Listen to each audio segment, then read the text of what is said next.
আল্লাহ পাক এটাই কোরআনে বলছেন, কুল আপনি হে নবী আপনি বলে দিন, ইন কুনতুম তুহিব্বুন আল্লাহ, তোমরা যদি আল্লাহকে মহব্বত করেই থাকো, আল্লাহকে সত্যিকার অর্থে ভালোবেসেই থাকো, ভালোবাসার দাবি করেই থাকো, ফাত্তাবিউনি, তাহলে নবীর আনুগত্য করো, ইউহিব্বুকুমুল্লাহ, তখন আল্লাহ তোমাদেরকে ভালোবাসবে, ওয়া ইয়াগফির লাকুম যুনুবাকুম, তোমাদের সব গুনাহ আল্লাহ মাফ করে দিবেন, আল্লাহু গফুরুর রহিম। এই হলো ভালোবাসা। ভালোবাসা মানে কি?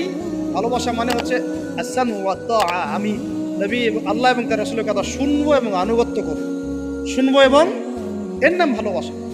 শুনবো আনুগত্য করবো, তাহলে আমরা কি শুনবো কি আনুগত্য করবো?